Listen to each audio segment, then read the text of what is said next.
So the second panel is entitled Sonic Maps of Migration, Documentary Sound Archives. Panelists are Petna Ndaliko Katondolo, who showed his latest film in a world premiere yesterday at the Arsenal. And if you haven't seen it, you have to see it. And Britta Lange, who is a Kulturwissenschaftlerin at Humboldt University, and the moderation will be provided by Laliv Melamed, who has just recently been appointed as the new professor of digital film culture at our university, which makes me very happy. Please. Thank you for this kind introduction. First, we'll hear from Dr. Britta Lange. Britta is a lecturer at the Institute for Cultural History and Theory at the Humboldt Universität zu Berlin. Her research focuses on cultural history and cultural techniques, colonialism and post-colonial approaches, early photography, film, and sound documents. Together with filmmaker Philipp Schäffner, she produced the sound installation The Making of Ghosts in 2007, working with historical sound recordings of prisoners from First World War. Her book, Gefangene Stimmen, on this topic was published in 2019 in a German print version, and in 2022 as an English ebook translated by Rubaicha Jaliwala and titled Captured Voices. After we would hear from Ndaliko Katondolo, also known as Petna. He was born in Goma, DR Congo, and is a filmmaker, educator, and an ancestral ecologist. His multi-genre artistic works are acclaimed for their decolonial African futuristic style, which engages historical content to address contemporary socio-political and cultural issues. In 2000, he co-founded YOL Africa, and in 2005, he founded the Ishanugu Encounter, formerly known as Salam Kivu International Film Festival. Ndaliko Katondolo teaches and consults regularly for international organizations addressing social and political inequality among marginalized groups through culture and art. So Britta, let's start with you. Thank you. So thank you, Laliv, for the introduction, and thank you, Stephanie and Vincent, for inviting me to this event. I hope I can present something that is interesting for the discussion. As it was said, I have been working for some years with a colonial sound archive, which is the Laut Archiv, so the sound archive of Humboldt University. And its collection was initiated in 1915 by the Royal Prussian Phonographic Commission, which made it its task to record sound samples in German prisoner of war camps, as there were a lot of prisoners from different regions of the world. So there were two parts. The ethnomusicologists wanted to register as many music and song samples as possible with a phonograph to enrich the ethnographic Berlin phonogram archive that had already been founded years before in 1901. And this collection of approximately 1,000 wax cylinders from the camps is today part of the Berlin Ethnological Museum and stored recently now in the new built Humboldt Forum, so the Schloss in the middle of the city. The linguists and Orientalists of the commission instead used a gramophone to record as many foreign, they said foreign of course, language and dialect samples with phonetic purposes. That means they wanted to know how the spoken languages sounded, and they compiled 1,650 wax discs, which formed a university collection for study purposes, which today also moved to the Schloss. And I will very briefly talk about this latter because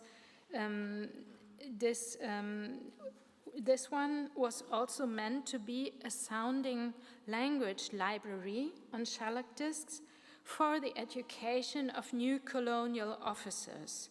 And therefore, it is a colonial archive, and it is also, I say, a colonial archive because the recordings were made with captured colonial soldiers of the British and the French army from Africa and Asia, especially from India and the Asian regions of the Russian Empire. And most of these recordings were made in the so-called half-moon camp, Halbmondlager in Wünsdorf near Berlin.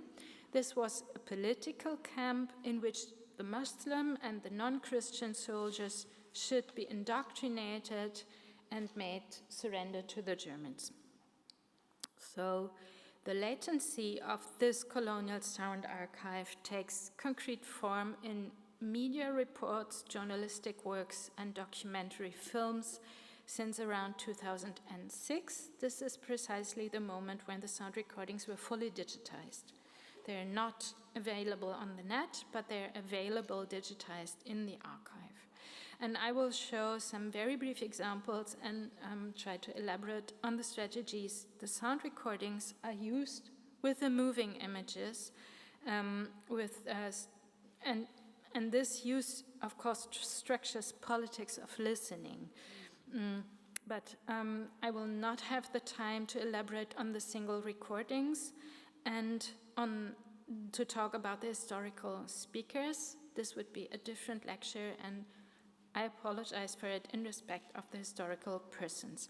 So to begin with, not a film scene, but a radio report. Giulio, can you play the first example, please?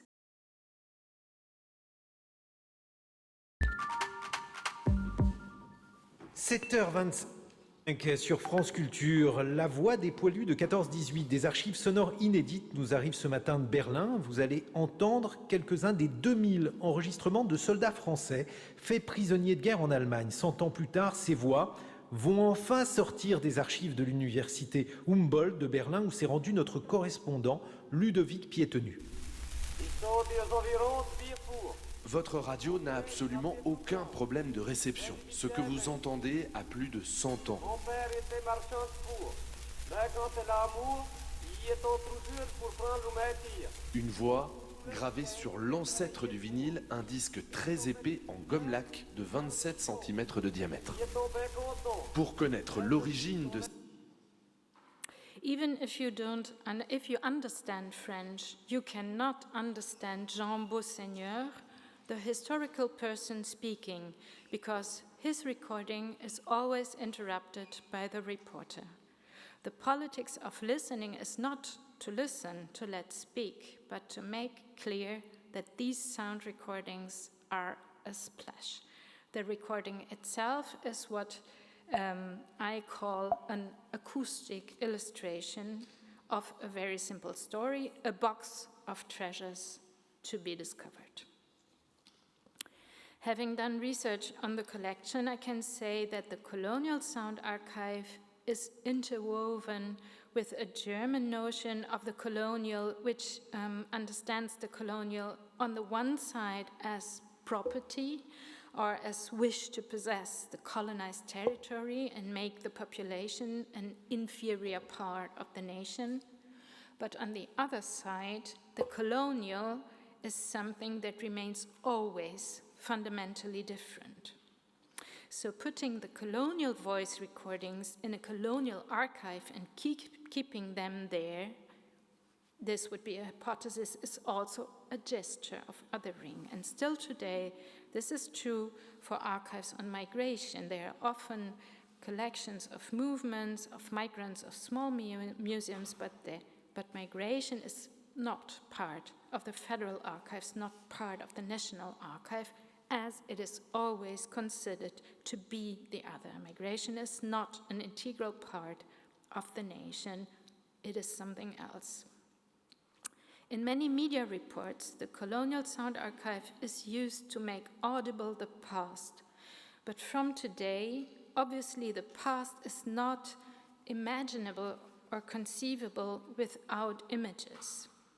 The same sound recording of Jean Beauseigneur from 1916, you already listened to, appears in a film report of the TV station Arte from 2022. The first one was from 2018. So Arte 2022, can you show the next sample, please? Man hört Gefangene wie den Soldaten Jean Beauseigneur in der Aufnahme vom 14.01.1918. Er spricht die Mundart Franc-Comtois. Voici mes derrières Gouina et Vendée de Prix. Y est avant mes sections dans le 38 première ligne. Pietro Louis des Prussiens, FZ9. Les mers étaient difficiles et peu nous chantiers le chemin. Tous les faits que nous nous sommes perdus quand on nous envoie des bombes lumineuses. C'est dans ce moment-là qui a entendu causer I would say, or I would see here a conjecture of two strategies. The first one would be the Germans know it, that ZDF History Channel, Guido Knopp random strategy to illustrate sound with whatever moving images and that were not produced together with the sound. They produced talkies, film with sound, whereas film with sound, as you know, was only invented in 1928 and did not exist in the First World War, so we don't have sound films from the First World War. Images, moving images, and sound stem from completely different sources, but are combined to create the illusion of a talkie from the First World War. And the second strategy would maybe something be like an artsy strategy, as you have seen that the graphic rendering of the sound has been put in the middle of the image to make sound visible, not only with images, but also as a technological device. So in 2007, when Philip Schäffer and I have been producing the sound installation, Making of Ghosts, with recordings from the Indian prisoners of war, we were following a strategy that he used in his, as he calls it, experimental documentary film, The Half Moon Files, A Ghost Story, and I just show you 1 minute of this movie. Please, can you show the next one?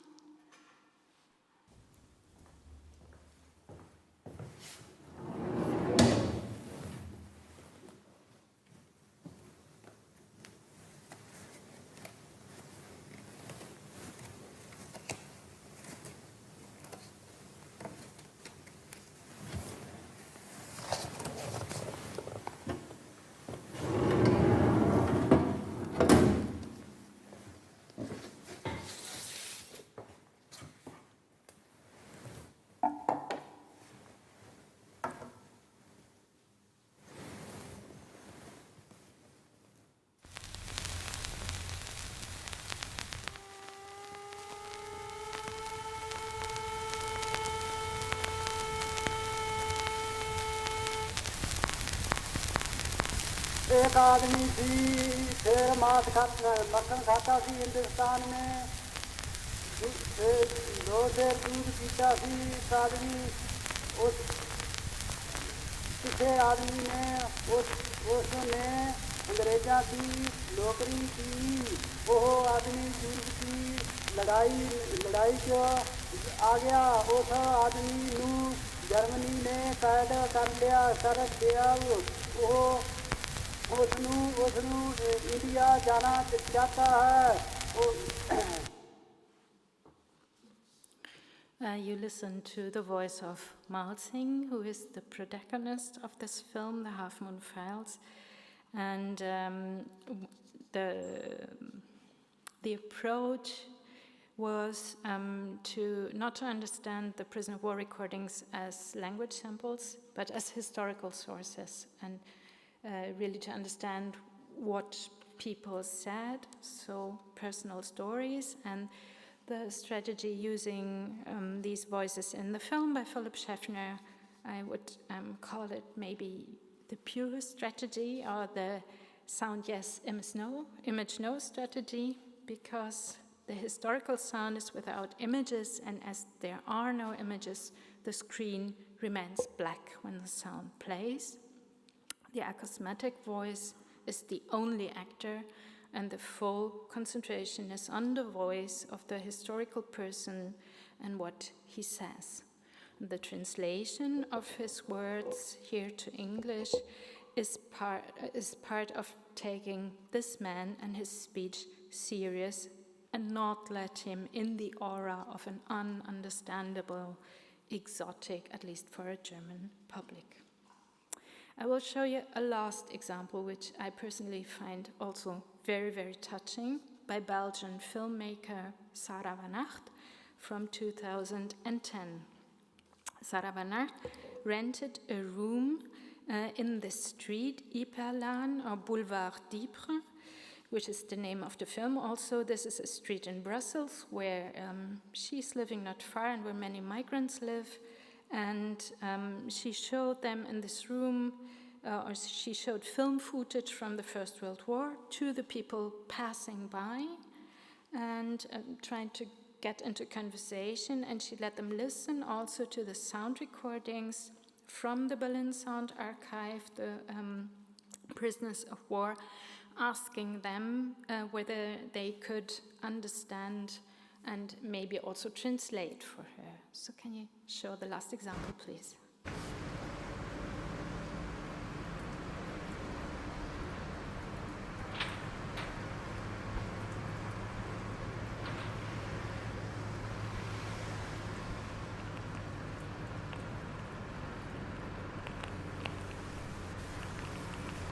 Wie jij dat niet vertelt, vertelt.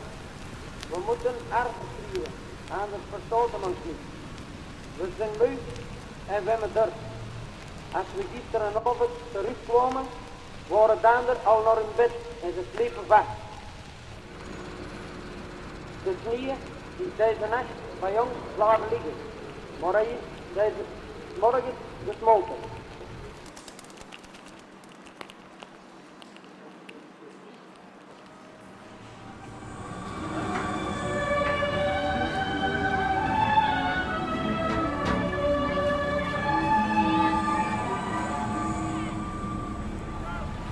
De golf ging een beetje wachten en Goma met je mee. Ons bergen zijn hier loog, die van alles en vuil logen, zijn slechte taken. Een voeten door naar het vier, geloof dat ik hem doorgelopen.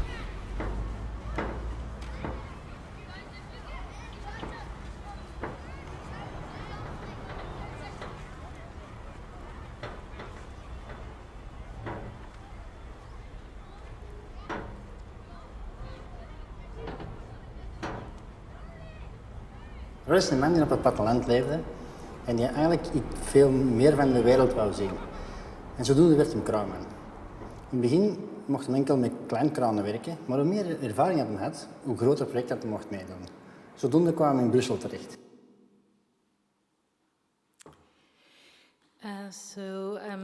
The recording was by a soldier, a prisoner of war, who told about his home and the mountains, and that the mountains in Europe are higher, and he's thinking about the snow that had come this night and the long distance to home. And you have seen somebody who's working in Brussels on a crane. He had listened to the sound recording, and then he began to reflect about a story. He says, I know the story of someone else, but you get more and more the feeling that's his own story about a man who wanted to leave his home, to go to a big city, and to be on a crane to see everything. So the story goes on, and I cut it there for the lack of time, but I want to say that I think Van Acht's strategy to use the images with the sound is a kind of associative strategy and a political strategy, because the content people listen to makes them think about their own stories or stories they know about migration. The stories of the prisoners and the colonial archive of forced colonial and military migration in the First World War intertwine with stories of migration here and now in Brussels in 2010. So I think it's a very interesting example of a film which practices a kind of situated listening, which is at the same time a political listening, which to me seems one possible adequate way of listening to the colonial archive. Thank you.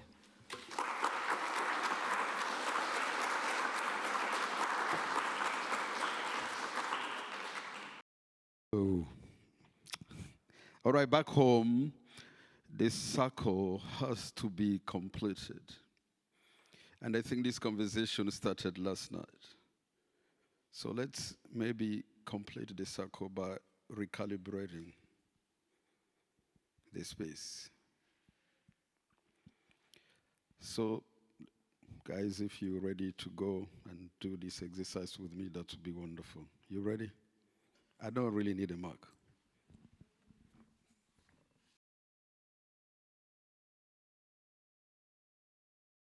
This is how it goes. If I say kawa, kawa, we clap once, and we say, okay? Can we try that? I think some of you have tried that before. Can we try that together? All right. Kawa, kawa. Yeah. Right? Let's try it again. Kawa, kawa. Beautiful. Kawa, kawa. Kawa, kawa.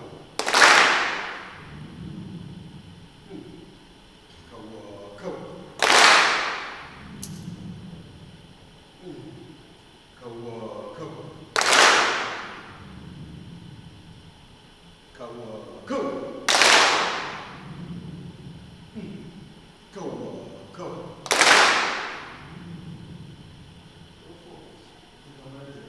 So let's try this last one and see if we can hold a 3 and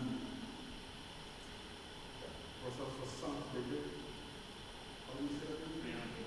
Yeah, that's 60 degrees. Let's try if we can hold that up. So if I say kawa kawa, we hold it up until we finish the 300, 360, 100. Can we try that? Kawa kawa.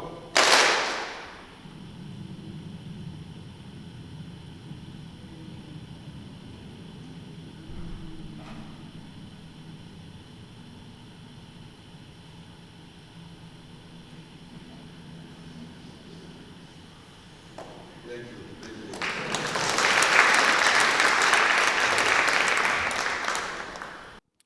Stephanie asked a very interesting question, and I think tonight I was still pondering, thinking around this question, and I thought that it would be a good way to come in a conversation now and say more about what I wanted to share today.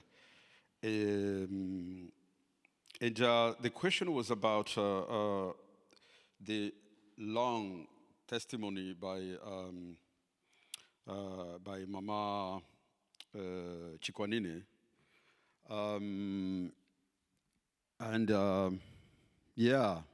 So I realized that it was after a very interesting discussion. I am a storyteller, so I will keep on telling stories and stories to you guys as a way to stay in a circle, right?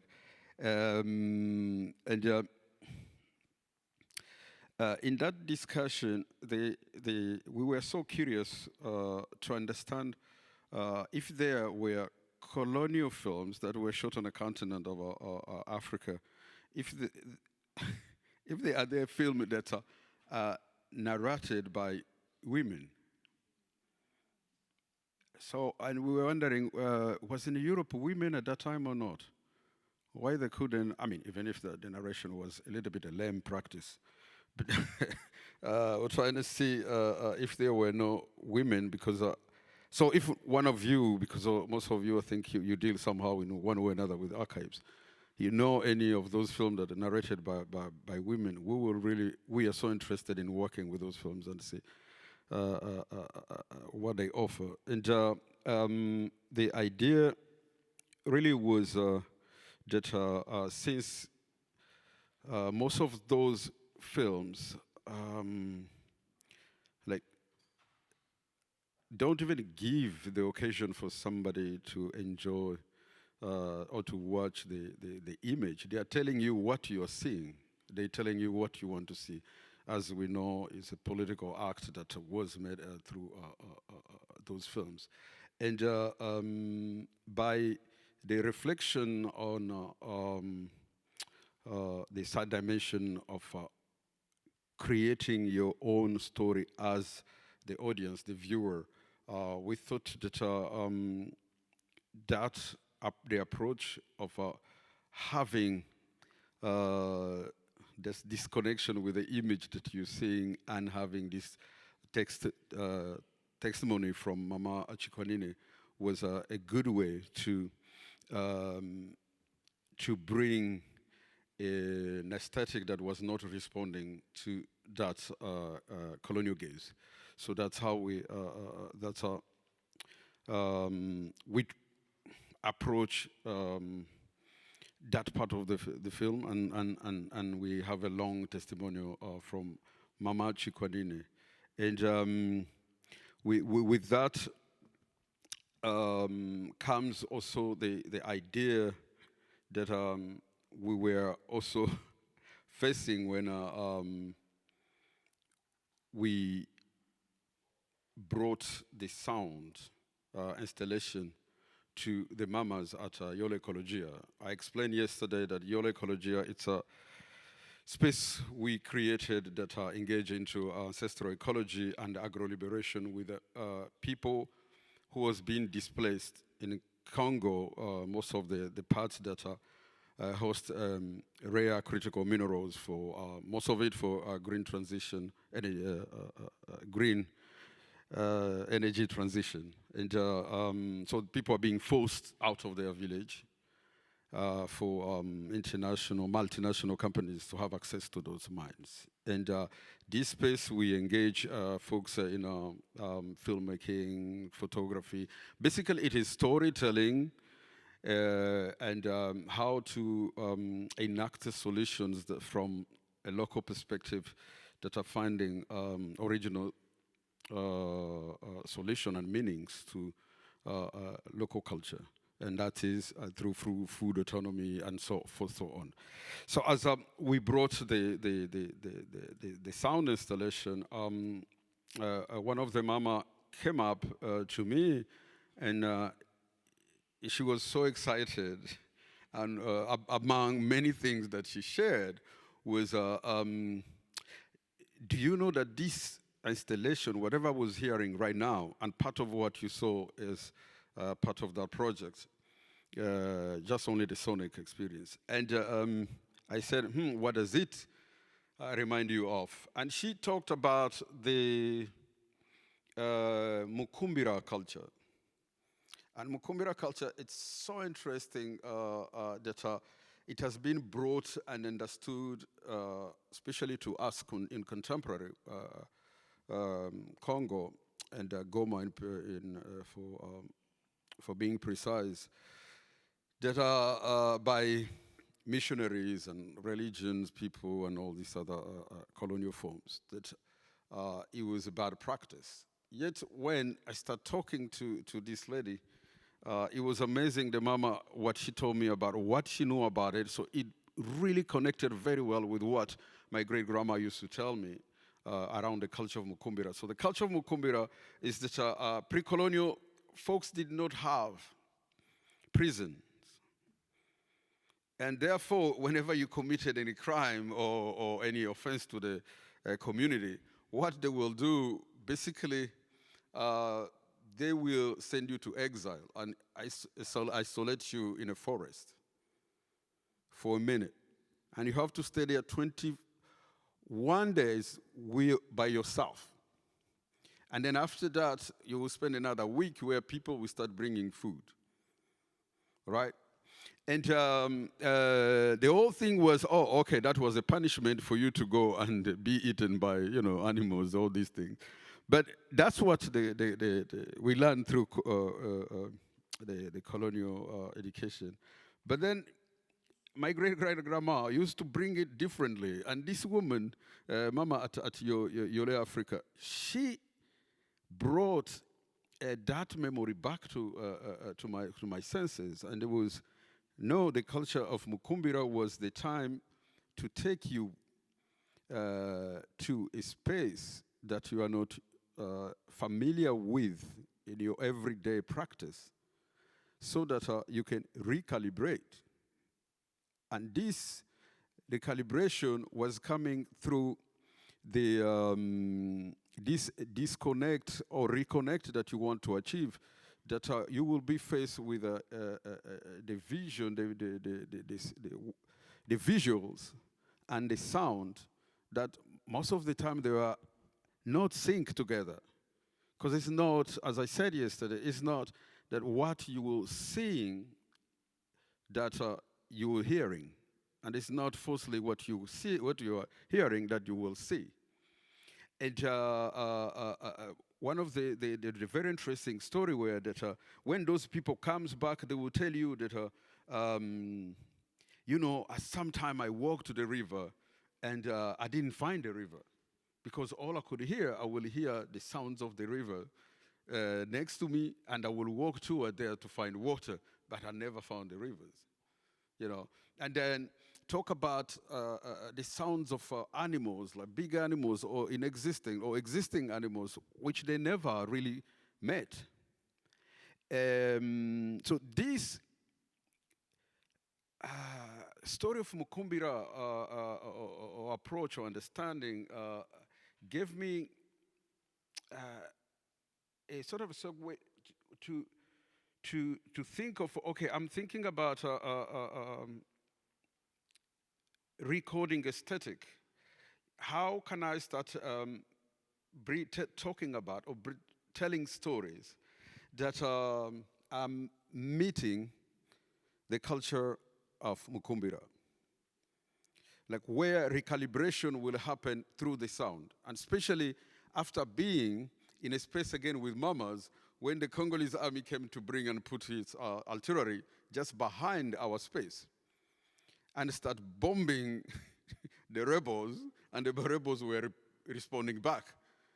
And we did not have a choice. I was telling the story also yesterday for those who were there, that immediately I was telling mamas that, we have to go. It's getting dangerous here. And the mamas, they were laughing at me and said to go where? Because the logic was, yes, of course, I will feel that I have to run somewhere. Because, yes, with the privilege, I know that I can go to Goma, and then from Goma, I can cross the border and go wherever I want to go. Because I have that privilege. But most of them, they will explain to me how they have been running. Their objective was to get to Goma, because that was the safest place they could go. But then now, after being through like 4 wars, we were in this space where they were finding us sort of a safe haven, that the war came literally to them. And when I'm saying that, it is where you have all these mercenaries from Europe putting their drones and equipment right there. And this, particularly these people, it's their first time to even see those kind of high technology. So the sound all of a sudden changed all completely, right? Connected to the image or disconnection to the image, everything was happening simultaneously. And so in such situation, how does the Mukumbira culture works? When it's being articulated from the Mbuti culture of Upper Hapa. The culture of Upper Hapa stand for from here by here. That no matter how much I know about the world I travel, how can I think Africa from Africa? How can I think Goma from Goma? Why that it is this world I am part of, but I'm thinking from this particular place. And bringing the practice of Mukumbira has been like one of the guided lines that followed, I did follow throughout Katasumbika. Thank you.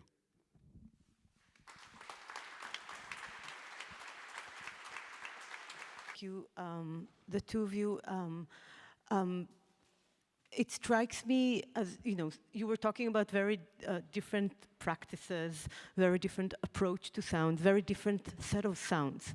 But one of the things that for me was very much present is to think about how the sounds that you were thinking about, thinking through, analyzing through their multiple layers, they take part or they respond to certain structures of violence, and specifically colonial violence.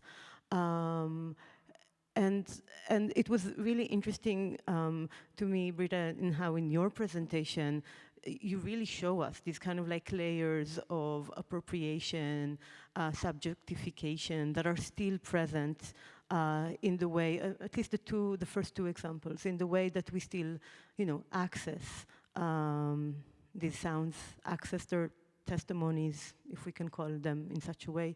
And for you, Petna, what was striking to me, and I want you to say more about the clip that you showed us, right? How, there is no record of violence. Actually, there is, the soundscape is full of life, right? And it is able to capture something, but also hunted in a way, in a way by its own demise.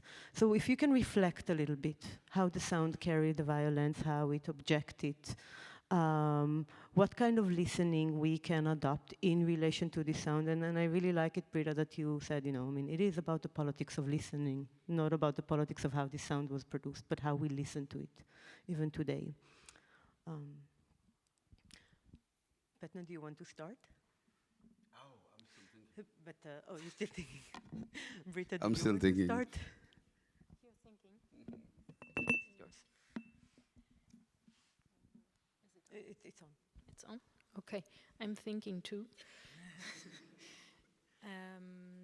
Yeah, thank you, Laliv, for re-asking this. It were many questions. I think I cannot answer to them all.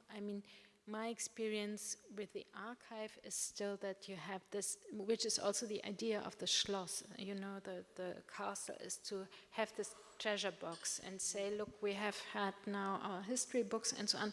Now, look, we also have a colonial collection of sounds, and we have testimonies, which they were not produced as testimonies, They were produced from colonial linguistics as language samples.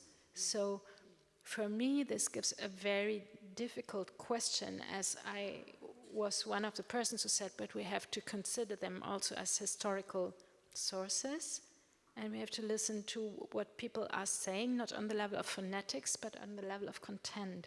So, but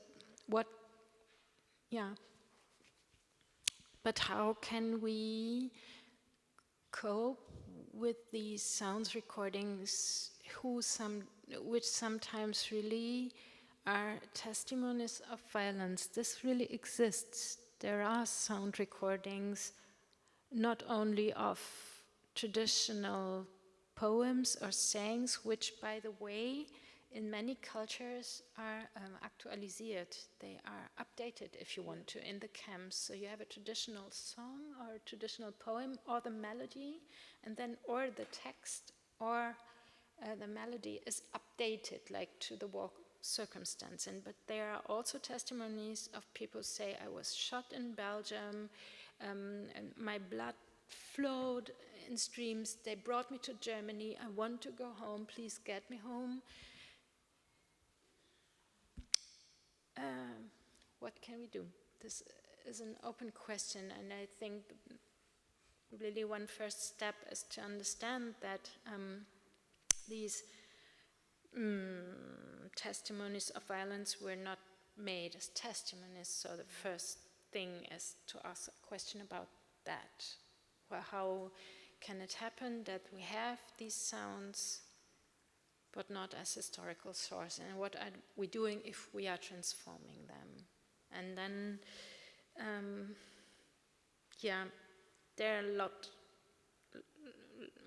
are many more things to say about. Maybe adding one of the communal politics is that I think now this collection of sound recordings from people we do not know, nobody did research about these people, was moved to a very prominent place in the city. And I think that that the city in this case should really open up residencies for people from the regions, for example, of the speakers to come. And this is not a solution, but it would be a way of coping with a past that still did not end. Maybe from there. Well, my thinking didn't really get anywhere. I think I'll have maybe to focus my reflection on that, on the notion that we use on as a visual language, where we talk about screen time. And when we talk about sound, do we talk about sound time or whatever? I don't know, hearing time. And for me, that brings us to the notion of centrality, right? And every time I deal with the archives being sound or images, again, I try to think about the construction of the story I'm about to tell from a specific position, and that has to do with how much presence of whatever material are gonna work with or are present in a story, you know. And so with that, I think I'm coming from a different center than what it is needed here, but I'm trying to look at it from a point where how can a global solution can come from where I am. So therefore, the interaction with sounds that are archives here or were produced here, it's a little bit different on point of view of centrality, where and how much I want. So, and that changes also the entire approach to that sound. I wanted to ask you a follow-up question on that, Petna, because when I was, I want to say when I saw the clip, but we were also very much listening to it. I think halfway through, I mean, I have so many questions also about, this entire kind of like symphony that you created there, which for me was very intense. And at first I thought, oh, that's a very interesting testimony. But then I had to reconsider halfway through. Is testimony what you're aiming at? And I was very curious how you started talking about it by saying, let's recalibrate our listening. And I often think that we established all these institutes in order to decolonize, in a sense, to undo what, sort of the West have already done. But, these institutes in their way they operate, in their main logics, in the way they think about artifice, the way they think about people. I mean, in a way they reproduce the very logic and system that drove colonial systems. And you say, no, we need a different way of we need a different sensorial in order to start the work of decolonizing? And that was a question. If you can respond to that. Well, I guess it's in the same quest, the same needs that I try to go to what writers like Ngugi wa Thiong'o talk about when he talks about remembering the dismembered. You know, and when I talk about Mukumbira, I know all those practices were referred to as folklore, as, you know, like, they were, you know, they were dismissed in the discourse. It wasn't practice that were a part of the, any philosophical or whatever you call it. And I'm really focusing most of my work in trying to remember that has been dismembered in order to create new myth, new possibility, and also that the imaginary can have a source that makes sense to what we're going through. And I think bringing all these possibilities in a space like this one or to the West can be one of the, I think, those possibilities that have been lost. You know, just walking from, I prefer walking, so I walk from the hotel to here, which is 1 hour and something. I walked all the way to here. And I was so much paying attention to the sound. And how many birds did I hear? You know, it was interesting. Even listening to people, I could hear already, like there were like 5 or 7 languages that people were speaking. But it was all dominated by the cars passing. So I tried to imagine, how will this person go to sleep? What will they dream of? The person who's been spending their day in this space, what would they dream of at night after hearing all these sounds? Of course, for a moment, it becomes a default, right? So how much time in this kind of life that we live, we have adopted, that we have to sit and recalibrate and say, hey, I can still hear my heartbeat. How many of you can you hear your heartbeat? By hand. That's what I thought. You know, it's the first thing when, you know, like you go through initiation in my village. They say, as soon as you start hearing your heartbeat, let's start a conversation.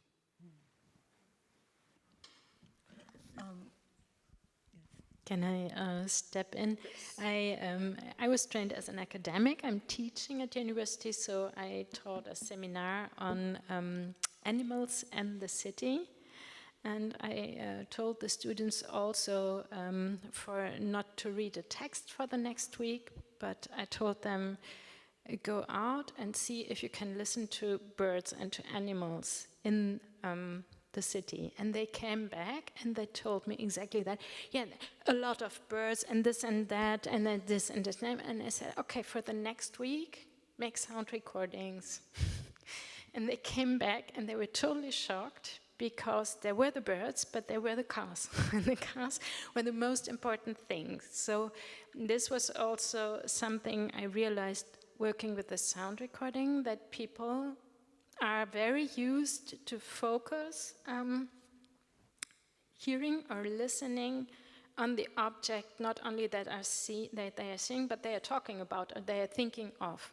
So, you know, you said that you try to listen and recalibrate from the place where you are at this moment. And so my approach for this sound recording for the book was also to record my own listening. You know, I recorded myself listening to the sound recordings, which for me was like, if you want to, like a first practice of how do I listen.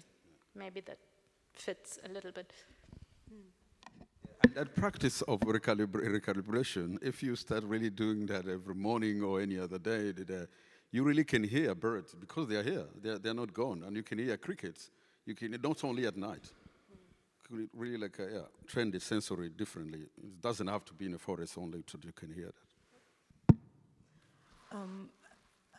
I mean, first of all, I wanted to ask you, actually in relation to, I'm trying to think how to formulate it in relation to filtering noise versus actually accounting for it, which is something that I noticed very much in the two later examples that you showed us. And one of the things I was thinking about is that, and you know, the sequence that you showed us from the Half Moon Files, and this is also something that I remember very vividly from the film. You know, we hear the voice, but also we hear, you know, we hear all these like sounds of the record itself. And in a way we hear time and we hear the mechanism. And for me, that was a decisive moment in the film, in my experience, in the ghost story that the film is trying to tell. So, you know, to recalibrate our listening is indeed not just to hear the people and give them, you know, space, identity, subjectivity, but also to understand very much the system that sees them, the mechanism that, you know, captured them, captured their voice, captured their bodies, freedom, will. So if we can think a little bit about, you know, what do we do when we filter out the sounds? To my view, when the sound was present, the sound of the records, then the mechanism was present as well. I think this example is so like kind of instructive because you need a machine to listen to the sound.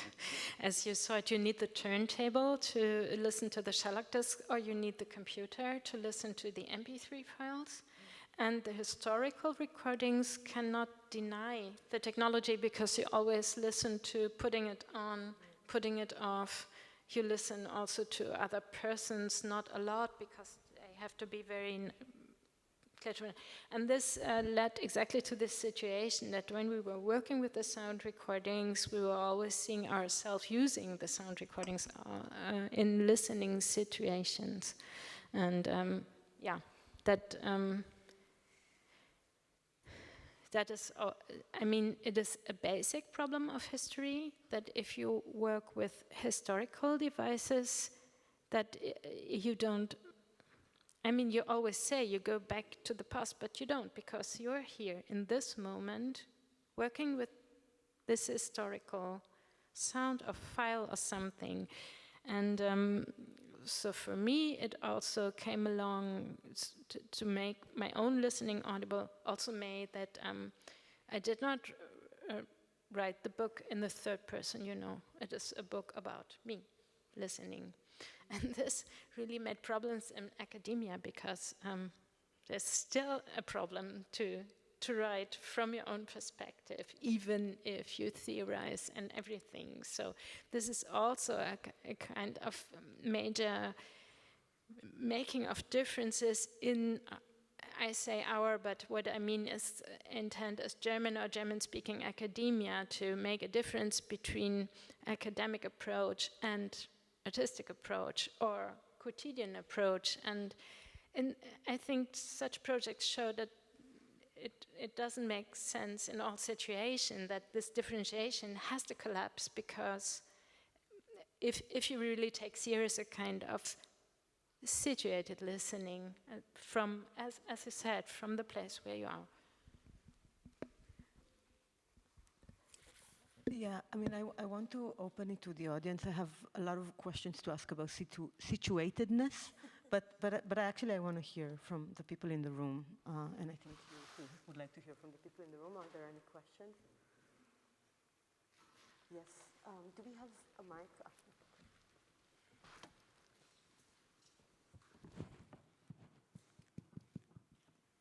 Yeah, thank you both very much.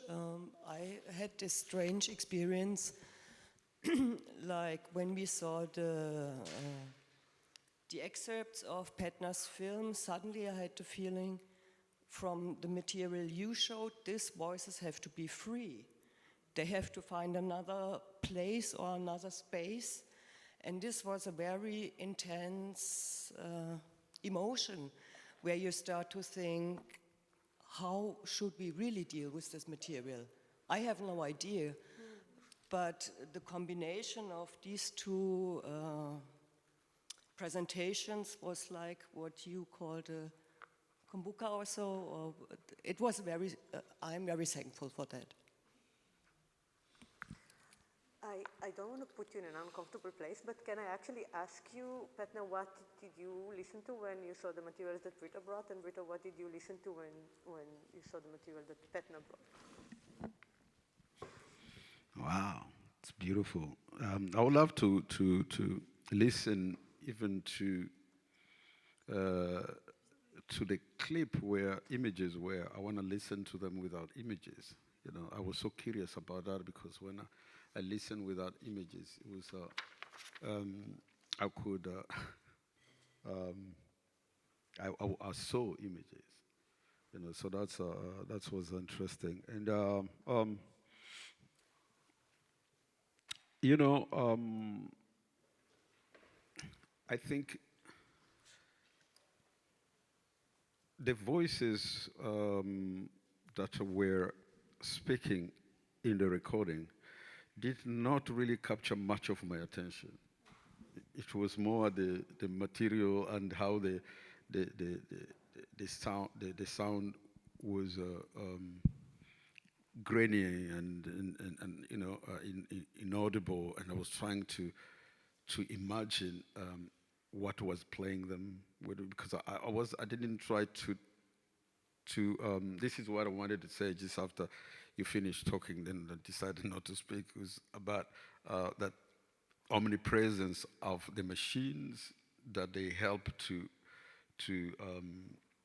archive or to keep most of these memories, but the idea of trying all the time to make them invisible, make them not existing, as if so that we have the impression that it is really a proof of another human being there who's speaking, yet the third person, it is that the machine. And here, the machine were super present than that voice. So it was fascinating for me to hear that, and I think I may end up doing something with that possibility. Yeah, because I've been already working with that possibility, but now this was so good. Imagine to create an entire soundtrack of a film with just that sort of a texture of sound. While watching Petna's film section, I thought, yes, because the sound was there, and for me the same. I didn't need so much the images; they were there, but I was really with the sound, and I think that for me, it really came out as a kind of materiality, very haptic. What is that? Touchable? No, haptic. Yeah, haptic. Very, very haptic. And closing my eyes, it immediately creates images, and that is like an interior film or something, which comes through sound. So it was, yeah, a very plain sensation. Any other questions?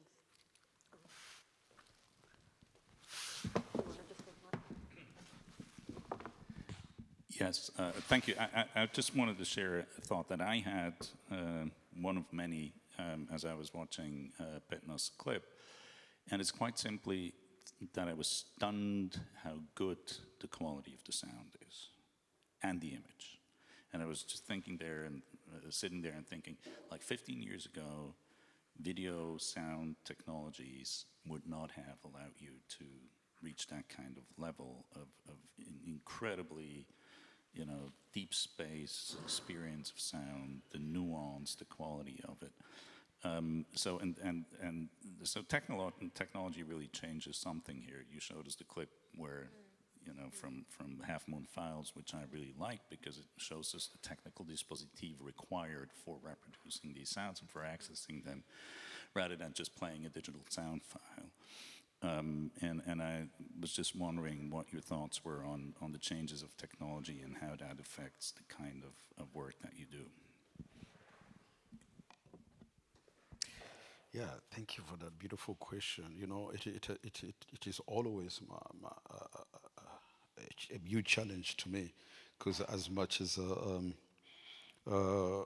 the technological improvements and facilitating the work, I have a different connection to the new technologies, because all of them, they are connected somehow to the tragedy that my country is going through. So the negotiation between the two has been a permanent sort of a challenge, because I need the latest, you know. My friend Laurent was just telling, oh, your Komodo is like your baby. I know, I travel with my camera everywhere. And at the same time, it's the latest technology, and I always want the latest camera so I can be able to either work on a calibration of black skins. Will people look the way they're supposed to be with the light will be, then going to the sound and say, okay, like I'm working on a film where we just finished, where we want to record the sound of mushrooms, right? And that's needed like extra parabolics, so like all this extra whatever sound that were needed there. And again, I know how it's connected to the tragedy. So I've made it that in my work, I try to address those two things as much as possible, that I should not disconnect them. Yeah, that it should be at least present. That where do we negotiate a proper way, you know, of either going about the adventure of finding new ways of reaching to point of having a clear, clean sound, without being a tragedy to the beings, being human, being plants, being, yeah. So it's such a question I always grapple with, yeah. Yes. There's a question here. Can we take it? Yes. Petna, I think my question is not specific to this presentation. Yesterday there was an unfinished conversation, which I think extends to this moment, when we talked about the discontent, the quarrel among certain African scholars, and that is with the term archive, the continued usage of the term archive.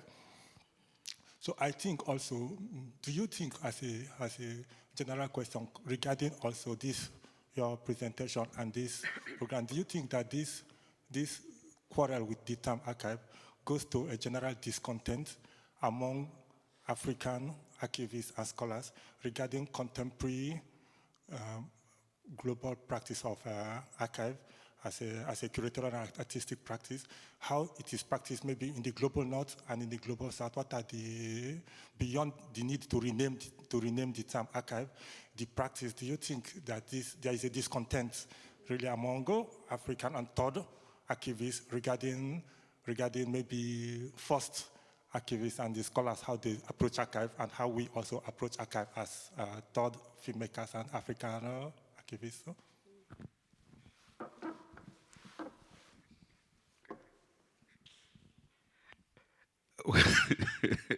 I think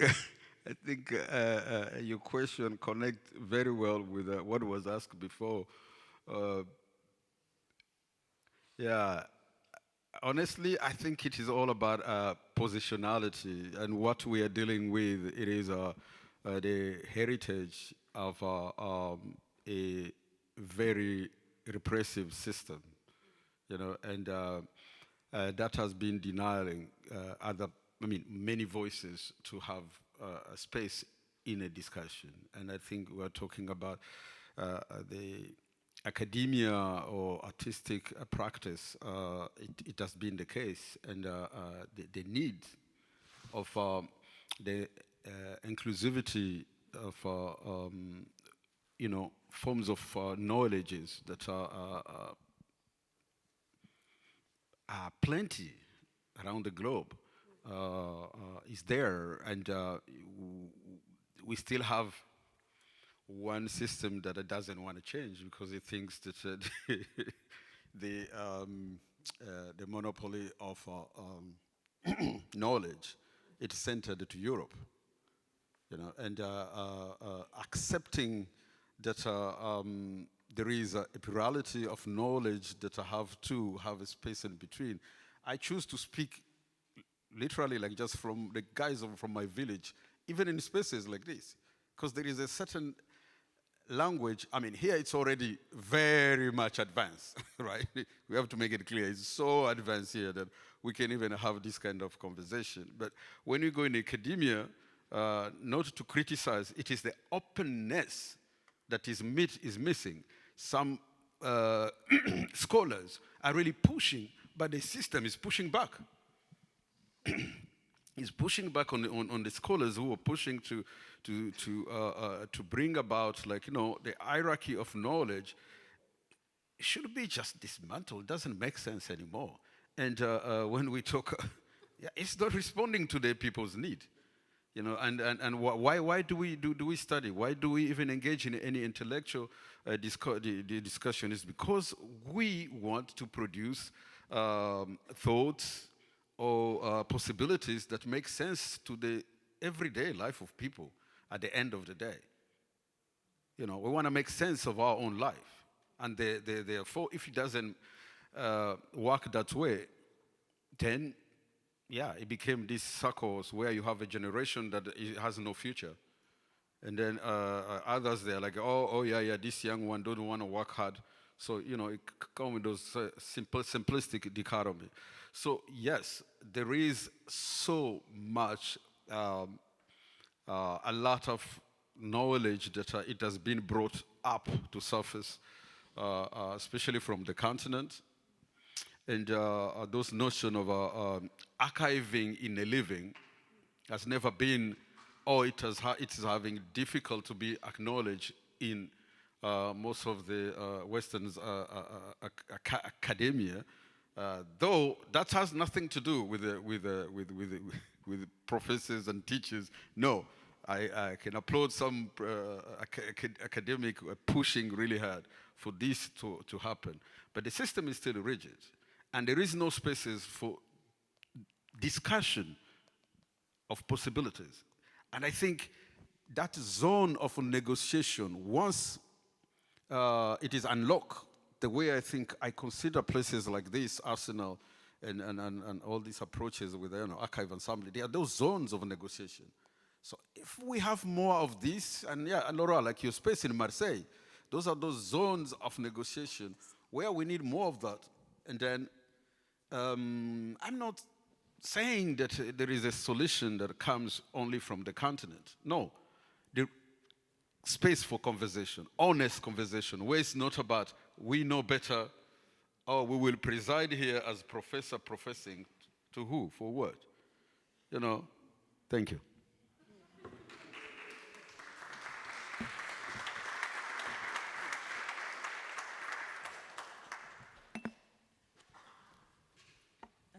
I mean, it's very difficult to steer the conversation in a different direction after this.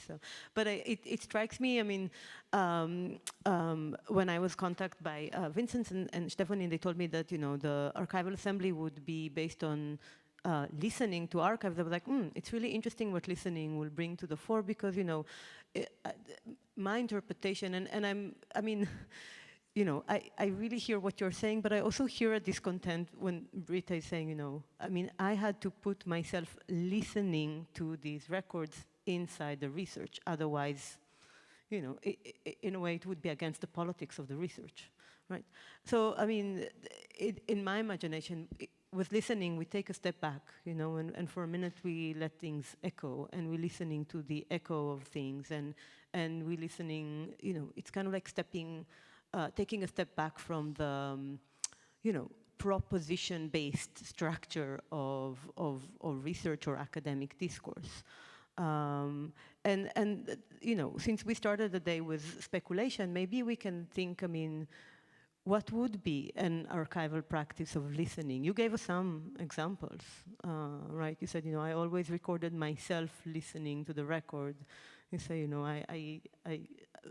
I start by recalibrating the way I listen, the way I situate myself in an environment. Can we think about other, or speculate about other ways in which we can access the historical record, access these histories of violence that are listening practices? That's a tough question. Maybe also people from the audience want to help us finding the answer. Maybe it's just worth posing it. There was a hand.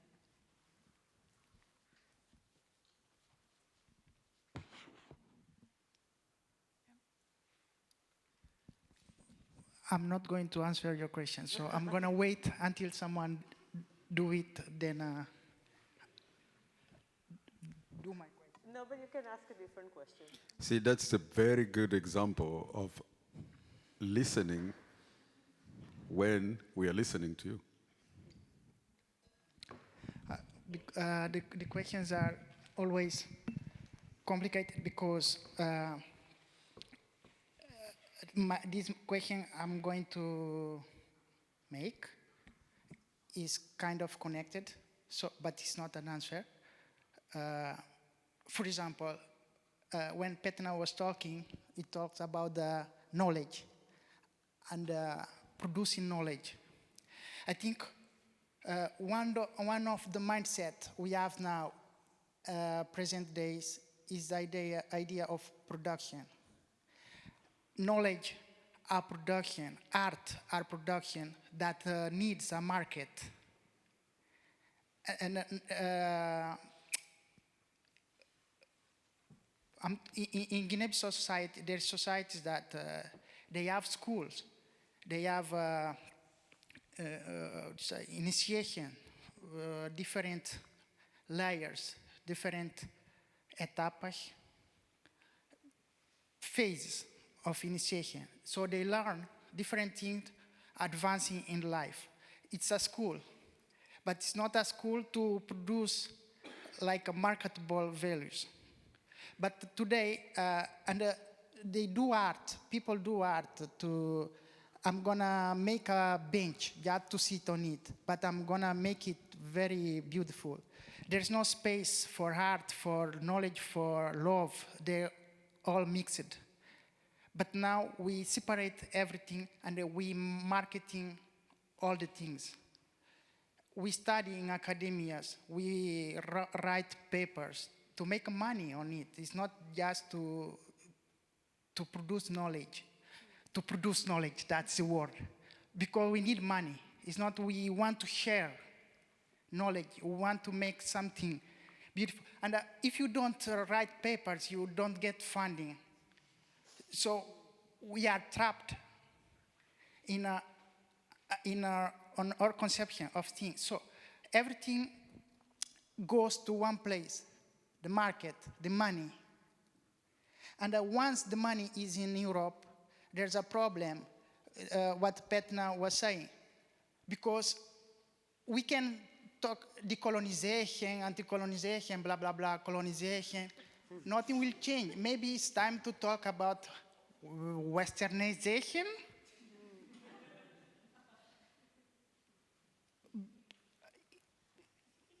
Blah, blah, blah, blah.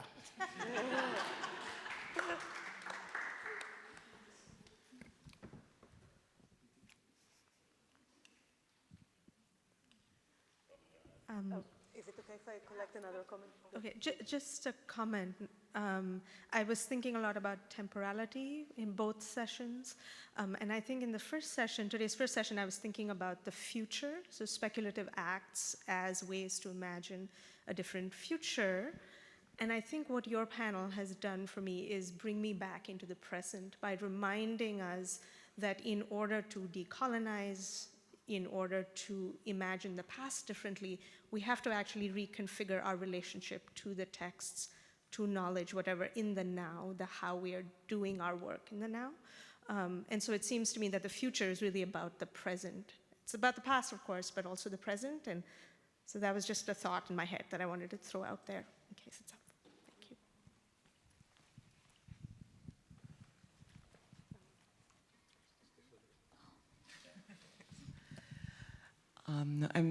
I just want to thank you, Petna, for bringing in this term recalibration.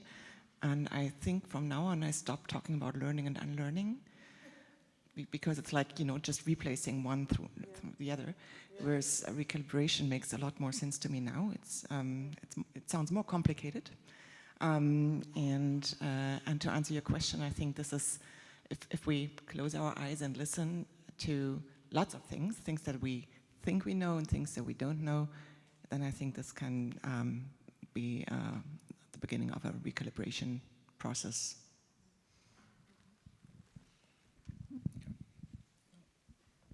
And maybe one other thing would be also memory, you know, because you talked about the memories of your grandma and your great-grandma and other people from there. And I think memory is something that also connects past, present, and future. And I think I guess that in Europe it really changed because of technological devices, you know, because without technological devices you have to tell your memories and to share it by telling it to people. As we have a lot of recording memories, there's a different conception of memory, because you can see films from the archive, listen to sound recordings from the archive. So I think this is really a very, very important question for us to think about. And it's not pessimistic, you know, it's not saying that we should not have archives and so on, but I think that it has really impacts on the idea how we memorize and how we share memories. So that's, yeah. Maybe I can jump in here and try to answer Laliv's question as well. I mean, Britta, I think, gave us a brilliant example of what listening to the archive means. As you pointed out, these recordings that you're working on, they were done by linguists. And, you know, the humanities, by the way, are part and parcel of the colonial project, because a lot of the knowledge that the humanities produce and continue to produce in places where we still have imperial structures like Russia is aimed at facilitating colonial rule. And that was certainly part of that. But the people who made those recordings, the linguists, didn't really listen to the records because they didn't care about the stories that these people were telling. But you listen to the stories. And Half Moon File is, you know, shifting the focus from sort of the scholarly perspective to one where you listen to what these people are actually talking about, their experiences, their stories. And I mean, you came in, Petna, and you've been saying this again and again, and I think it's an important point that you are a storyteller and that you tell stories, which academia has a hard time accepting as a mode of knowledge production. Let's put it that way. There's a famous book by Hayden White published in the 80s called Meta History, where he basically goes out to show that all of the major works of 19th century historiography could be classified according to the literary genre that they engage in. So you can read them like novels because they're written like novels. That created a massive moral panic in the scientific, in the historical profession, because they didn't want to be storytellers. You know, they wanted to be people who told you how things really were. And so I think that's one of the key areas or key points of contention in terms of knowledge production, storytelling versus other modes of working and listening to the archive and inscribing yourself in a specific situation is something that, well, it's too broad to speak in those terms, but we could say, generally speaking, the academic institution does not validate or does not approach. So it's about creating spaces where storytelling is possible, among other things. Microphone. I would love just to say one word about the department. It's the same conversation we had in Rwanda around storytelling and how Western culture has been referring to the approach and all the things. I think yes, it's an entire ensemble can be based on that because it is much more complex than the way it has been understood from one side. And that side consider itself as the center of knowledge. So yeah, I agree with you. That can be a very much more broader conversation because storytelling being at the core of the initiatic process. And when you talk about initiatory practice, most of the Western, they have no clue of how it works. And how can they, even understand what storytelling it is all about? So it is a process of healing. And all of that should be understood for I to make a comment about them. See, so I'm agreeing that it is something that when we'll have a chance, we can talk more about those practices as very like an entire culture of how you pass knowledge is based on that, and you cannot deny it because you don't understand it. Britta, any last comment from your side? I know that there are more questions. I'm afraid that we need to finish. But I do hope that the conversation we're having here will echo throughout other conversations in the symposium, and also that, I mean, if you didn't have a chance to ask your question, you can always, I guess, gossip over coffee or during lunch. And Petna and Britta, I hope that you'll be around to gossip with us. Thank you very much. Thank you all for a very interesting discussion. Thanks.